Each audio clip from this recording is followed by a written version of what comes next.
Du monde depuis hier soir, une belle image du football français. Ce matin, donc, le président de la République a assisté au traditionnel défilé militaire. Près de 5000 hommes et femmes ont descendu les Champs-Élysées. À leur tête, des soldats maliens de l'opération Serval. On en a beaucoup parlé ce matin. Les grands moments de ce défilé avec Olivier Santi. C'est bien simple, voilà 10 ans que les Champs-Élysées n'ont pas connu pareille perfection météorologique. 10 ans, un anniversaire parmi les très nombreux autres célébrés par cette édition. Le cinquantenaire de l'Office national du mérite et de son étoile à 6 branches, par exemple.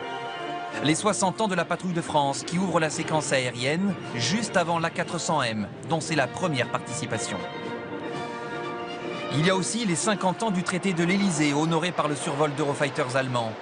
Abonné du 14 juillet également, l'aéronaval avec l'Atlantique du capitaine de corvette Roussille. Ses hommes et lui ont été engagés dans l'opération Serval, largement mise en valeur cette année.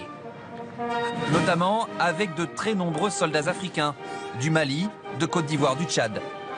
Un détachement défile d'ailleurs sous le béret bleu de la mission des Nations Unies. Puis vient la longue cohorte des écoles, en tête Polytechnique, qui a formé tant d'hommes de valeur, 12 centres en tout, suivi des régiments, des équipages de la Marine nationale, comme celui du BPC Mistral, des bases aériennes. Un anniversaire encore, celui du mythique combat des légionnaires de Cameron. C'était au Mexique, il y a 150 ans.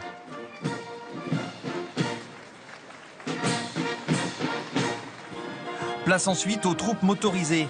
265 véhicules seulement, 35% de moins que d'habitude. L'heure est aux économies, mais le passage, sous la houlette du général Pontiès, impeccable. Enfin, le défilé aérien de clôture et ses 36 hélicoptères, dont ceux de la sécurité civile et de la gendarmerie. Jusqu'à ce que le ciel, libéré, devienne la propriété des troupes aéroportées de Pau et de leurs chuteurs, auteur d'un saut magnifique sur la place de la Concorde.